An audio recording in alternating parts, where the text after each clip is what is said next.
Доброго дня всем, уважаемые подписчики! Сегодня у нас традиционно выходит с вами подкаст, и сегодня в студии у меня уникальный человек, которого в Кыргызстане знают не только как врача, но и как того, который не боится говорить о табуированных темах, о здоровье, о сексе, о жизни, о отношениях. Сегодня с нами доктор медицинских наук, уролог, сексолог Манолов Нурбек. Саламатсбы. Доброго дня. Спасибо вам большое, что вы сегодня с нами в студии. Итак, давайте поговорим о том вообще, Нурбек Манолов. Мы вас знаем и в социальной жизни, на социальных страничках. Вы очень много где выступаете в роли эксперта, Вот скажите, кто такой все-таки Нурбек Манолов, человек, который за халатом? Я максимально стараюсь быть... я в жизни максимально стараюсь быть и на экране тоже точно таким же. И иногда отзывы есть, которые, мои поклонники, поклонницы, или мои, как называется? Слушатели, да? Да, слушатели. Иногда встречаюсь, говорят, вы, оказывается, в жизни такой же, как и на Инстаграм, допустим. Я думаю, такой же, но в жизни самое главное, я врач, естественно, мужчина, который беспокоится об окружающих и о стране в том числе. И гражданин нашей страны, который тоже беспокоится допустим, о развитии, о деньгах, о политике, конечно, это есть специалист, пускай не заботится. Я стараюсь увидеть и открыть те проблемы, которые никто не видит. То есть, есть же все о чем-то мы разговариваем, какие-то проблемы решаем, но у меня какое-то особое мне есть, многие упускают главный момент, когда корень упускает или главную причину упускает. И я стараюсь это все вытащить наружу. То есть вы тот человек, который как раз-таки доносит правду, да? Да. Я не безгрешный, у меня грехов полно, они есть, были и, наверное, будут. Я не ангел, я простой, обычный, среднестатистический мужчина. Может быть, особым мнением. А вообще, вы помните, как вам пришла идея, вообще записать свой первый ролик? Обычно, знаете, люди, которые, допустим, без образования, мы, журналисты, мы уже привыкли к камере, свет, звук, а вы человек, который взял просто телефон, настроил камеру на себя и просто не боялись, или думали, или перезаписывали, или помните, свое первое видео, может, 20 раз перезаписывали, то есть привычка, неправильно сказал, еще что-то. Было, помните свое первое видеообращение? Нет. Первые видео как-то легко, наоборот, шли. Да, наоборот, первые эти легко шли, и потом ты же учишься.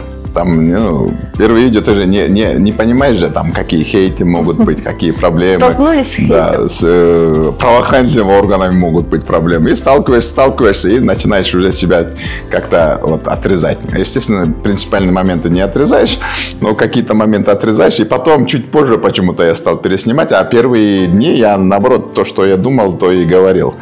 А почему первые видео появились? Это больше, наверное, из-за насилия. Когда начинал, везде в новостях или ребенка изнасиловали, маленькую девочку изнасиловали, педофилия. И вокруг все же говорят в новостях она появилась какая-то новость о насилии, ребенка, например.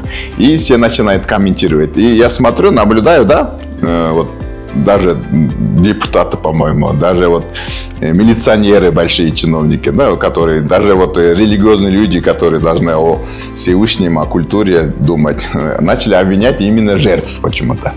Что жертвы сами виноваты, что девочки сами виноваты, потому что они одеваются не так, мини-юбку, самый повод дают, сами в машину садятся и так далее. Это же, скажем, тупость же. Это же тупость, и никто не говорит.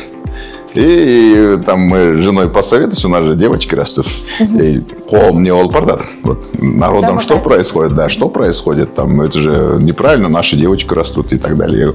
И я думаю, ладно, пока мои девочки маленькие, пока они вырастут, я постараюсь воспитать настоящих мужчин, их ровесников. Допустим, сейчас нужно родителей воспитывать, все равно дети же не слушают. И я начал противовес этим мнениям говорить, что девочка никогда не виновата в насилии. если девочка сама захотела, сама просится, да, там, на насилие, все равно не надо насилия.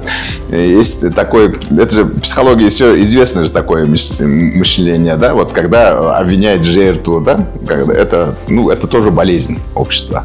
Это болезнь тех чиновников, не знаю, молодого, других лиц, которые обвиняют жертв. И противовес я начал видео пробовать и профилактика, что делать в таких случаях. Что, начал это видео снимать и, скажем так, прокатило. 10 лет назад, да, с трибун даже говорили, вот если бы девушка не села бы в такси, то и насилия не было. То есть вы с этим мнением категорически не согласны? Это ненормально? Это категорически не согласен и категорически неправильно, и это болезненно, и это слабость мужчин. Кто обвиняет жертву, это очень слабые мужчины. Можно сказать, больные мужчины. Можно сказать, они байкуштар. Вот мне их даже жалко, таких мужчин. Вот они куда должны садиться? Обычно их обманывают же, да, в основном дети же, вот подростки, допустим, 15, 16, там, 17, давай, тоже до 25 лет наши женщины, скажем так, они дети еще, их можно легко обмануть. Еще в нашей культуре же уважение к старшим, да, пайкешам же все равно существует. Вот если даже насилуют, да, или вот если даже вот плохое делают девочкам, да, наши девочки почему-то с уважением к таким мужчинам относятся, потому что вот такое мнение сложилось, что мужчинам все позволено. А нас же никто не учит. Вот самая главная проблема нашего образовательной системы, нас учат математике, нас учат, не знаю, истории, нас учат там неправильно еще истории учат, всяким предметам учат. Но самое главное в жизни, вы что хотите в вашей жизни? Чего хотите добиться? Ну, что вот я, да? Да. Чего я хочу в жизни добиться? Ну, с чего хотите, да, вот от жизни что хотите? Я хочу, чтобы мои дети были самые счастливые. Вы сами себе, в первую очередь, счастья хотите, правильно? Да. И дети, чтобы счастливые. Да. Это, оказывается, самая главная цель нашей жизни. Неважно, да? Неважно, какими путями, но этому же нас никто не учит. Вы же знаете, вы сейчас спросите, что такое счастье? Вы даже не сможете ответить. Вот вы хотите быть счастливой в браке, да? А вас в браку кто-нибудь учил? Нет. Какого мужчину выбирать учил? Нет. Как целоваться учил? Нет, только если пример, допустим, отца, да? Вот если пример, да, отец, пример. Да? И то есть девочки как бы это уже на ментальном, так сказать, уровне, да, ищут себе подобного, как папа. Ну, отцы вот такими же мнениями же везут. Неправильные отцы, да, скажем. Ну, не будем говорить правильно-неправильно, но с таким мышлением, скажем так, плохим мышлением. А так никто не обучает нас. Никто не обучал. Нет у нас занятия. Замужество же самое главное, правильно? Да. Самое главное для женщины это, ну, скажем, событие. Да. А кто учит? Кто-нибудь учил выбирать мужа? Нет. А кто-нибудь... Единственное, говорили, ну вот рыцарей не существует, да, но нужно найти такого, чтобы он был там, уважал тебя, любил тебя, как ценил. это распознать? Как это? Вот этому никто не учит. Как это распознать? Да, вот как это распознать? Потом, ладно, вы замуж вышли, да? Потом, как дальше семейную жизнь строить? Кто-нибудь учил? Нет, не учили. Как? Ладно, вот семейная жизнь, по крайней мере, в начале, вот сексуальная жизнь всем нравится, да? Все хотят. Ну, многие хотят, ну, в зависимости от травм. Кто-нибудь учил этому? Нет. Как наслаждаться, допустим, сексуальной жизнью с мужем? Нет. А что, методами проб и ошибок. То есть в школе нас всему учат, да? Только не главному, как быть счастливой, как найти свою половинку, как наслаждаться, допустим, семьей, там, почестями, да, замужней жизни. А вот что бы вы сделали? Как вы бы решили? Вот допустим, Япония, да, в развитых странах 70% программ школьных это обучает жизни. Это вот, допустим, буллинг в школе, да, нас все время травмирует же, мы на травмах учимся, потом, если перебариваем, хорошими людьми становимся, если не перебариваем, то насильниками, байкушами, ничего не можем добиться и так далее. Поэтому они с садика этому учат. Сексуальная безопасность, как разговаривать со старшими, как разговаривать с младшими, как разговаривать там, с друзьями, как разговаривать с недругами, бандитами, да, там, буллинг кто делается, как разговаривать с девочками. И вот так с садика учат. Чуть-чуть подросли, как учат дружить. И этому же все не учат. Это же можно в школе уже soft skill называется. У нас hard skill, soft skills. Hard skill это вот предметы, а soft skill это обучение жизни. На кыргызском джашого машего. То есть тренировка жизни, да, можно сказать, или обучение жизни. То есть вы считаете, что такое образование – это основа из основ? Это самое главное. Вот, допустим, вы математику хорошо Нет, ужасно. Я Короче, многие из нас плохо учились, правильно? Да. Ну, хотя бы нужно обучиться жизни же. Обучиться жизни. Чтобы просто даже идти по жизни, да, нужно вот как раз-таки знать хотя бы основу жизни, да? Что такое любовь, да? Как себя вести? То есть вы считаете, что это нужно внедрять со школьной скамьи? Да, допустим, журналисты, допустим, камерамен, да? Они тоже какое-то время учатся же, правильно? Да. 4-5 лет, наверное, учатся. Потом становитесь специалистом, все равно вас не пускают на камеру, на студию не пускают. Еще вот так. То есть до 10 лет ты только самостоятельным человеком обучаешься. А в семейную жизнь все, женили или женились, ноль знаний, женились. Все, из-за этого и проблема начинается. Вот элементарные нужно вопросы дать детям, да, школьникам, хотя бы студентам, что такое вот насилие, да? Как распознать насильника? Вот знаете, как распознать в студенческие годы насильника? Нет. Ну, будущее. Нет, если он, допустим, проявит какую-то агрессию, то есть уже будет понятно, например, что он насильник. Вот как его вот скрытого вывести насильника? Например, вот конфетно-букетный период начинается, да, и вот почему-то наши девочки начинают розовые очки одевать и уже представлять принца, да, вот тут. И, допустим, они говорят, ты не будешь работать, ты будешь дома сидеть. Угу. Ну, это хорошо или плохо? Ну, это плохо, потому что какое развитие дома? А девочки этого не понимают же. Они думают, кайфовать, будем дома жить. А на самом деле первое экономическое насилие. Несколько лет вы дома сидите, не умеете зарабатывать, некуда пойти, деградируете. И потом начинается психологическое насилие. Ты никто, ты ничего не можешь. Ты на моей шее сидишь. Родителям, родственникам, они тоже, иди к своему мужу, начинает. Потом физическое насилие, потом психологическое, секс. И все виды насилия. И всю жизнь будет человек терпеть. Еще 5 детей или там 3-4 детей. Куда денется? Все. Остальная жизнь насильственная. Скажите, вот какая должна быть правильная модель отношений? Правильной модели нету. Браки создаются на небесах, же называется. Поэтому правильную модель невозможно угадать, но как-то можно рассчитать. И есть вот в сексологии есть понятие «найти нужно своего извращенца». Если вам нравится по башке получать насилие, а тому насиловать, пожалуйста, вы пара. Вы кайфовать будете всю жизнь кайфовать. Если вам не нравится, вы не пара. Кому-то такое предположение. И не только в сексе, да, вот только в отношениях. Кому-то нравится родителям каждое воскресенье ездить, и кому-то нравится родителям жить, а кому-то не нравится. Если вы не совпали, да, с смотреть вперед называется, будущими целями. А если вот чувства появились, любовь? Что делать? Вот любовь-то, вот настоящую любовь могут испытать только, я думаю, это лично мое мнение, 1 на миллион. То есть одна пара из миллиона пар, одна пара, возможно, живут настоящей любовью. Остальное привычка, временная любовь была. Вы себя куда отчисляете? Жена обидится, да? Нет, семейная жизнь же, это ответственность же, это работа, это не любовь. Любовь нужно забыть вообще. Ну и, конечно, вот приятное, это уважение должно быть в первую очередь. Это труд, огромный труд. Модель отношений, да? Первое должно быть самое главное, уважение. Уважение, принятие другого человека, жены или мужа. То есть, допустим, я женился, да, это вот в религии называется аманат. Это я на самом деле не женился, мне Бог, вот в нашей религии мусульманства, Бог мне временно подарил вот такую женщину. И я должен максимально оберегать, обеспечивать, и потом той жизни обратно вернуть должен Богу. И вот так мы должны относиться. И Бог же может любую подарить, правильно? И дуру может подарить. Ты должен принять, спасибо, что ты такую женщину. Мы должны поблагодарить и эту дуру любить, принять ее и максимально оберегать, обеспечивать и любить. Все супружеские долги. А у вас сколько было браков за спиной? У меня? 1. Один, да? То есть, вот видите, вы как раз, наверное, та пара, которая 1 на миллион. Не, вот замужество, это же совместная жизнь, это же ответственность. В первую очередь, уважение, ответственность. Все остальное вы должны забыть. Ответственность перед женой и перед детьми.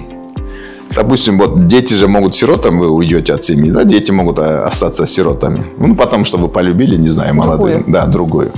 Но ребенок же не выбирал же.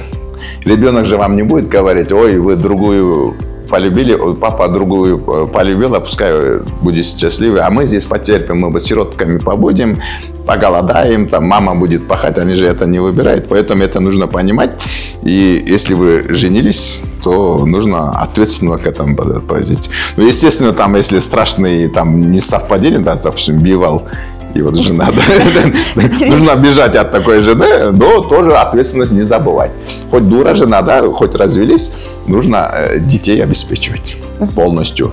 Не вот эти алименты, которые мизерные, да, вот, от какой процент, от какой-то немизерной зарплаты, а по рынку, да, вот действительно, что нуждается, нужно обеспечивать детей. Вот это есть настоящий мужчина. Да, да, который вот имеет ответственность вообще перед собой, да, перед своими действиями, да, имея вот какой-нибудь, я не знаю, там, функционал, да, а он имеет ответственность, что он за это, даже если он ушел, но он уже, как говорится, выполняет это. Просто вот без мужчина слов. От других этими отличается. Ответственность номер один. Мужчина кто это? Ответственный за себя, за свои действия, за свои окружающие.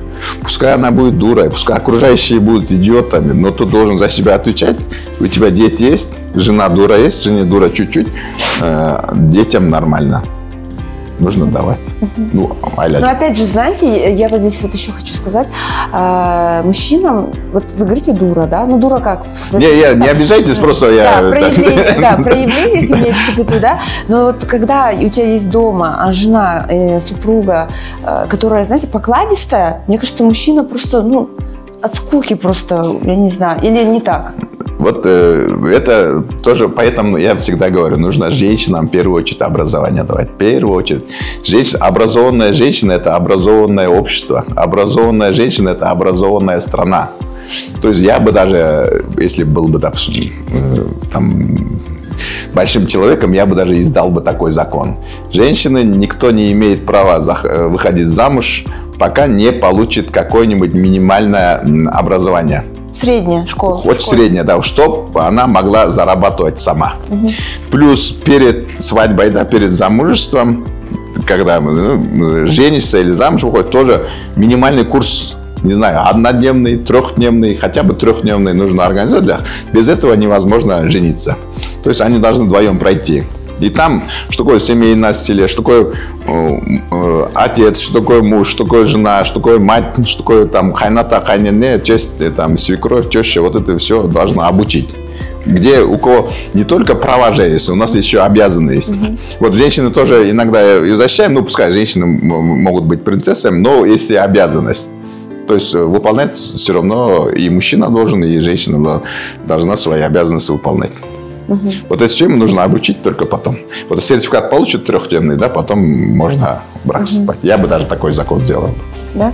А вот, кстати, нету таких вот курсов молодого бойца, знаете, вот перед тем, как выйти замуж, да, пройдите курс. Вот действительно, я эта вот идея... хочу книгу написать про это, вот про насилие хочу, как защититься, да, будущего насильника там увидеть и предсвадебную такую обучающую такую программу хочу создать. Я над этим работаю. Я думаю, что если даже, дай бог, если выйдет эта книга, да, там не за горами, если будет действительно такое, ну, как медиашкола, или, я не знаю, школа, да? Да. Просто ну, для начала, я думаю, на добровольных парах, да, но если законом вести тоже, то есть в развивающемся обществе можно законом вести. Потом общество наше действительно все образованное станет, тогда можно отменить, уже добровольно будет. Или в школе она уже будет, тогда и не надо таких курсов. И вообще школу нужна, вот, школу Мне нужна. кажется, вот такой центр, он будет пользоваться популярностью. Да, вот я думаю, вот в последних классах хотя бы недельные курсы такие нужно сделать. А вы не боитесь другой стороны медали? То есть они придут, они же хотят пройти этот курс, а там узнают, что они вообще не совпадают, и получается свадьбе как бы. И поэтому же этап же должен быть. В школе это обучают выбирать пару. Да, вот ты изучаешь себя, в первую очередь себя нужно любить, это однозначно. Себялюбие – это не значит эгоизм. Я себя люблю, и ты себя любишь, они себя любят, пускай. Я хороший, ты тоже будь хороший, вот нужно себя любить. Но есть у меня, которые я могу уступить, да, где-то сломать свой характер могу, а где-то не могу. Вот вы должны поэтому изучить себя, распознать себя. Вот эти моменты принципиальные. Все, я здесь никуда не денусь, гибким не буду. Потом смотришь на пару. Если он принимает или она принимает, тогда да. Если не принимает, это будущий конфликт. Да, да. И вот вы же тоже, наверное, заметили, да, вот как эксперт, да, очень много разводов стало. Ну, я не эксперт в этой области, но... В плане того, что если вот вокруг статистику, да, очень много. Вот я где-то статистику слышал, 45 где-то процентов официально разводятся, а неофициально еще сколько. Обычно в медицине тоже статистика есть. Если официально, допустим, СПИДом болеет 10 тысяч человек, то мы умножаем на 3, значит 30 тысяч человек. То есть 45% развода нужно, умножить на, которые неофициально просто перестали отдельно жить, или просто не было официального брака, и там и развода не было, скажем, просто они развелись. Там вторые жены, третьи жены. Причин много. Это, я думаю, необразованность в первую очередь, и нету личностного роста. То есть незрело замуж выходит или женится. То есть когда нужно жениться и когда сексологу самый большой вопрос, когда можно сексом заниматься. Или когда можно жениться или замуж выходить. Это психологическая зрелость называется. То есть если ты созрел, если ты готов или готова, тогда можно. После подросткового, после официального, конечно, возраста. И замуж тоже, и жениться тоже, когда ты психологически созрел. Ты понимаешь, что такое муж, ты понимаешь, что такое жена. А незрелые же просто и родители хотят поздно стало, просто жениться или торопят. Или просто влюбились, любовью хотят заниматься, да, и чтоб жениться. И такие браки обычно обречены на развод, да? Да. И плюс, главное, вот пару какую найти, чтобы вы цели, вот направление было одинаковое. Совпадали. Да. Вот ваш взгляд должен совпадать. Если не будет совпадать, да, вы как-то уступать будете, но время пройдет, любовь пройдет. Потом притирки, если не выдержите, все, это вот конец семейной жизни. Вот минимум хальпле, как будто будут жить, а максимум вот разведутся. Для картинки они будут просто жить, да? Да, вот, просто будет домой приходить, ради детей будут жить. И как вы считаете, много ли у нас в Кыргызстане таких семей? Я думаю, большинство. Я думаю, вот идеальных пар очень мало. Ну, это мое мнение, возможно, ошибаюсь. Или, возможно, ко мне такие только обращаются, поэтому у меня в голове впечатление, что все такие. Но я думаю, что большинство. А вот вы непосредственно уролог, да? К вам приходят пациенты, да, искать у вас помощь, да? Вот вы помните, может, какой-нибудь случай, да? Ну, не нужно говорить фамилии, имена, естественно, да? Но который вас труба впечатлил. Вот, например, у меня была пара, которые женились, да, замуж вышли, короче, свадьбу сыграли, и 7 лет не могут любовью заняться. 7 лет. В смысле? Рекорд, 7 лет. А так год-два много их. Вот женились, брачная ночь, да, и брачная ночь. Первая брачная ночь никак не получается. А почему? Ну, причин много. Ну, в первую очередь... 7 лет не спали вообще, просто ходили? Нет, пытались. Они каждый раз пытаются, но не получается. Вот девственную плевру порвать не получается, скажем так. Внедриться в женщину не получается. В чем проблема? Ну, здесь две проблемы. Это женщины зажатые. То есть, одни из причин, женщины зажатые, мужчина хороший, между прочим, таких мужчин хороший, 7 лет терпеть тоже же, это должен быть мужчина настоящий, и бережно относится, потому что зажимается, боится, и он тоже ничего не делает. И вот так они долго жили. Вот я таких мужчин уважаю, ждут момента, когда она расслабится, а она не расслабляется. Почему? Одни из причин. Потому что родители воспитывали уят. Это плохо, это стыдно. Или возможно, какой-то там, ну, какой-то подтип насилия. Насилия, может, не было, но... И у них в голове это плохо. Это плохо, секс плохо же. В нашем обществе секс плохо. И для нее это плохо. И это, когда начинается, у нее все сжимается. Ничего не получается, боится. Психологически давили, что это плохо, это стыдно, это грязно, это преступление. Не знаю, поэтому женская сторона причина. Мужская, да, это воспитанность, это можно же там насилие применить, но молодцы, то есть ждут. Не трогая, да? Да, не трогает или трогает, там, пейтинг, знаете, да, что такое? Когда трутся. Просто трутся, любовью занимается, вот так. Но родственники ждут, и когда у вас дети будут. Они сказать не могут. Они сказать не могут. Потом узнают, потом родители начинают звонить, и вот мои дети там не могут, потому что там 2 года, 5 лет. Но самое много это 7 лет. Уникально просто. Видите, из-за отсутствия знаний, нет уже действительно, где они получать будут это знание? Где вот, как заняться, как провести первый брачный нож, где они научатся? Вы вот непосредственно, еще раз повторюсь, уролог, да? Вообще вот урология, вот на сегодняшний день наша медицина в этом направлении, я имею в виду системно, на государственном уровне, да, сегодня вот есть вот, да, сдвиги, да, и вообще вот как вы думаете, вот на какую страну можно вот взять с нее вот, пример, вот, который вас впечатлил? Вот медицина будет такой, насколько она финансируется. Насколько богатая страна, насколько успешная страна, настолько же успешной медицина будет. Это коррелируется. От этого никуда не денемся. Но есть суперуспешные страны, мало денег тратят на медицину, но очень суперуспешные. Допустим, Америка самое много денег на медицину тратит, это Соединенные Штаты Америки. По-моему, $14 тысяч на душу населения государство тратит. Страховой. Год. Нет, тратит, чтобы исследовали, чтобы больницы были. А у них 99% частные клиники.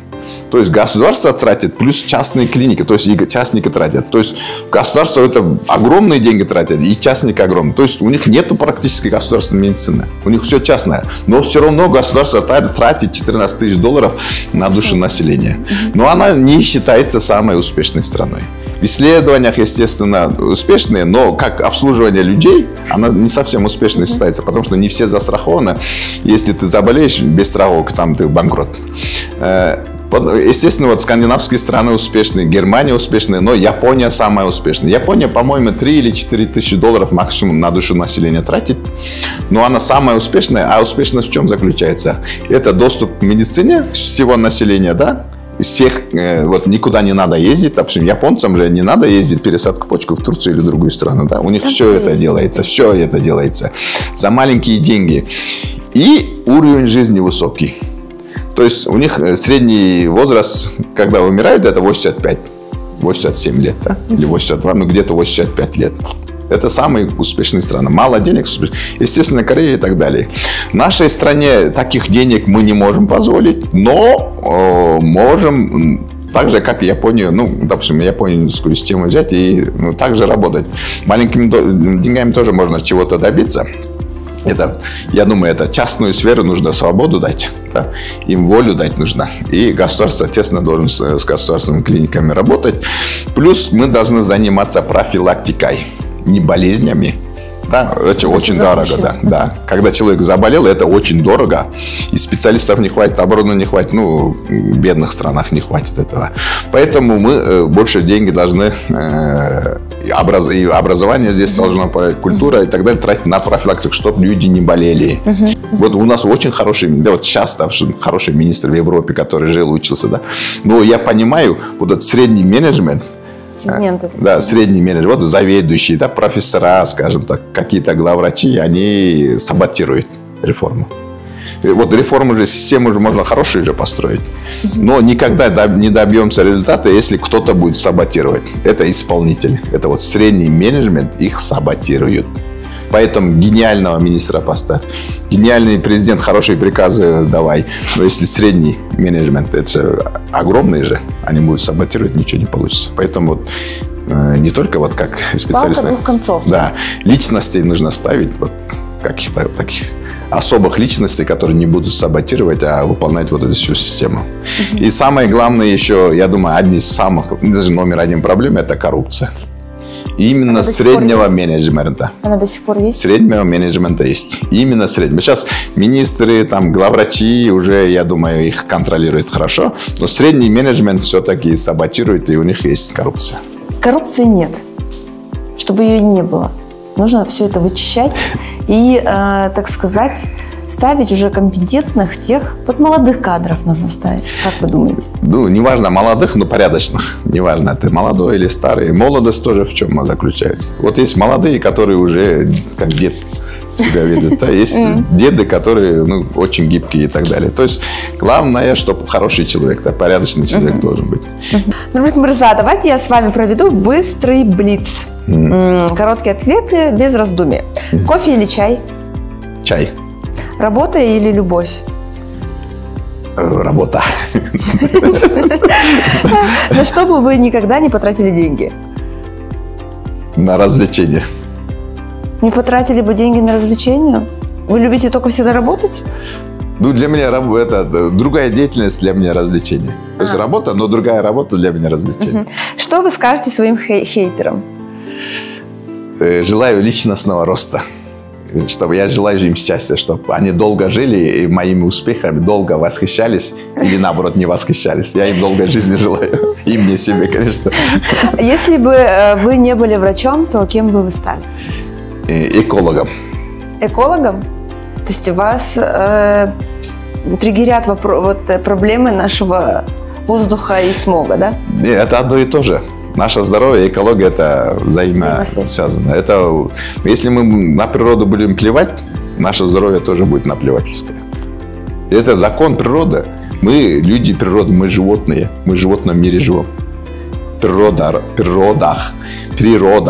от слова, да? Все время что-то рождается. Природах. Все время что-то рождается. И наши клетки все рождаются. И вот у нас обмен энергией с природой.